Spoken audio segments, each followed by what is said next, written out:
Hey everyone, this is Brown at IF Brown, and today I want to talk just a little bit about a writer named Dale Hoover.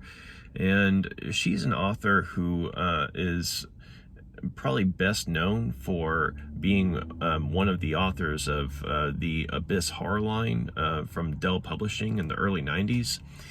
And her first novel, Shadow Twin, was in fact the very first novel from the Abyss line that I had ever read. So while I'd certainly heard bits and pieces about the Abyss horror line, a couple of things with her book in particular are what got me interested in actually going out of my way to buy more books from that line. Mainly, I remember there was an article on this horror blog. I want to say it was called Too Much Horror Fiction or something like that. But they actually had a rather well-written article about the Abyss line, sort of, reminiscing about, their time back in the day when, they collected those novels like crazy, because they were like, they had a mission. The Abyss line had a mission statement of, basically, bringing in new blood to the horror scene, as in, bringing in, new writers, young and old, as well as, trying to, break boundaries within the horror genre, like a lot of psychological horror, as well as, your usual blood and gore, but there's like an emphasis on the psychology aspect of horror. But some of these books, succeeded at the mission statement, others not so much. But Shadow Twin, though, bearing in mind that that was literally the first novel that I was able to pick up from that line and read, I would have to say that Shadow Twin did a very good job of fulfilling the mission statement that Abyss had. And I remember another thing that intrigued me about it a lot was on the same blog that I was first reading about the Abyss line on, there were pictures of various books from that line, like Kathy Koja's The Cipher, Brian Hodge's Nightlife, Rick R. Reed's Obsessed, and several others. But one of the covers on display was for Dale Hoover's Shadow Twin. And if you get a chance, do yourself a favor and look it up online, like, Google Images, Shadow Twin, Dale Hoover, and just look at the artwork.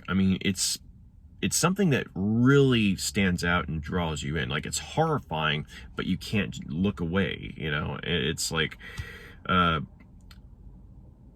it's one of those things where, the best I could describe it is like, two faces horrifically merging into one, like right in the center. But instead of just being all neat and clean, it's a gruesome, messy transformation or merging.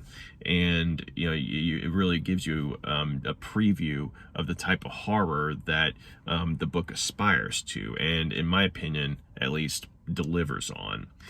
And so, it was a very well done horror novel, in my opinion. And I thought that for a first novel especially, Dale Hoover definitely made an impression.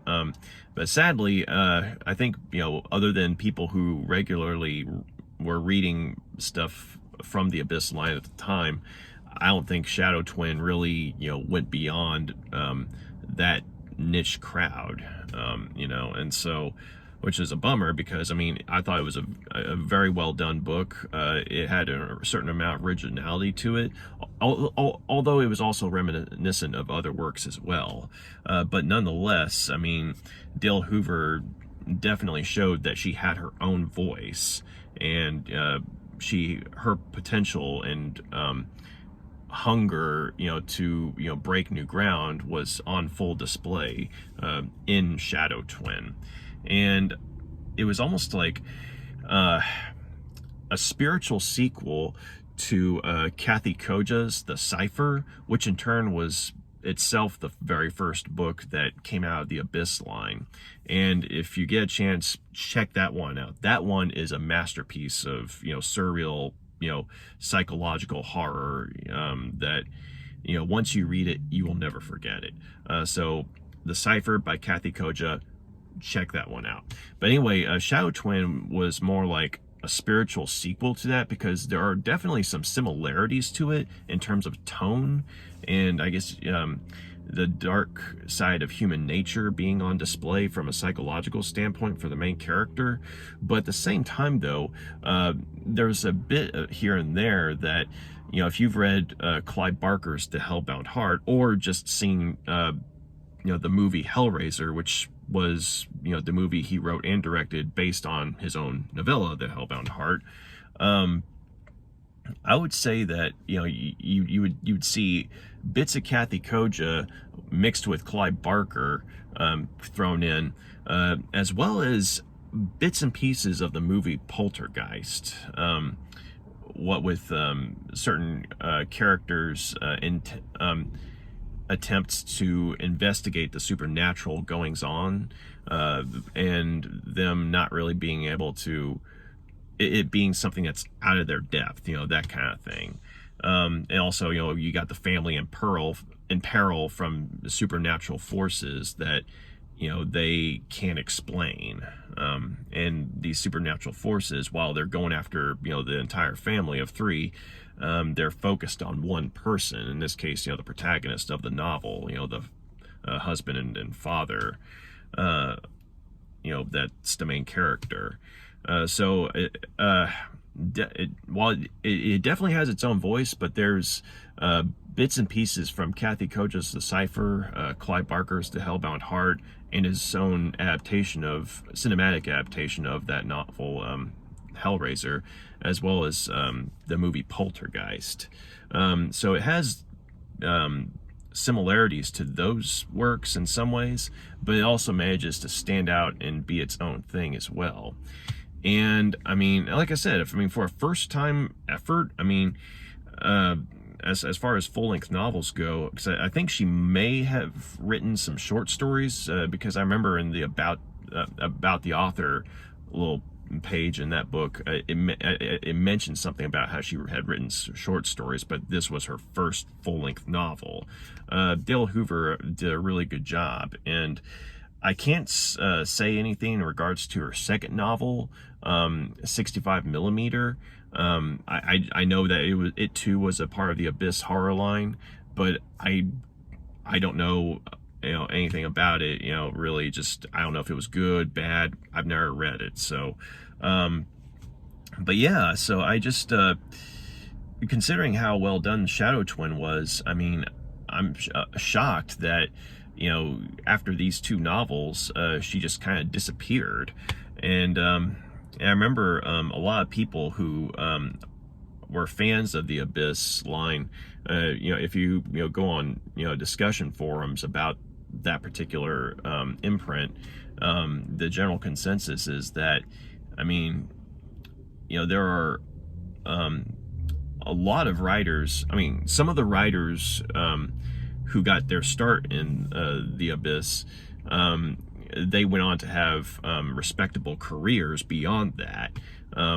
But some writers, they just sort of vanished. Like they may have written a novel or 2, but other than those 1 or 2 novels, they just disappeared.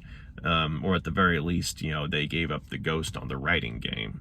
And unfortunately, Dale Hoover was one of the latter types of authors, it seems, because it was really hard to actually find some information on her, like confirming anything really. Even the bit about her passing away in 2007, it was difficult to find out, okay, exactly when in 2007 she died. Was it February, March, that kind of thing. She died in 2007, and she may have been an editor for another series of books or something like that. But they couldn't really find any other information beyond that. And so I guess I just I'm kind of late to the party. I mean, she's already gone, and like I said, she died in 2007, and here it is, 2022. But I guess that's what happens sometimes. I mean, you find an author's work that makes an impression on you, and then you find out that either that's the one thing that they did, or just that they're long dead, that kind of thing, and you didn't even know it. But anyway, yeah, I just wanted to say some stuff about her and the book Shadow Twin in particular, and that if you're a fan of the horror genre, I would highly recommend checking out her novel Shadow Twin. It's a very well done horror novel. It has its own voice to it, even if it's derivative in some ways of other works. But then again, you could say, well, just about every work is derivative in some way. But Shadow Twin, though, I mean, it's something that stands out for sure. And it's too bad that her writing career, didn't really go beyond the 2 novels that she wrote for the Abyss. I mean, at least as far as I could tell, and so, that's it. I just wanted to, give a little, shout out to her, and, sort of belated, hey, hats off, rest in peace. And, that's it really. And just if you get a chance, if you like the horror genre, check out Shadow Twin. You could probably find it on Amazon or something. But that's all I wanted to say really. But thank you for taking the time to check this little video out. If you got any questions, comments, feedback, please feel free to drop a line below. Let me know. Y'all have a good day. Take care. Bye.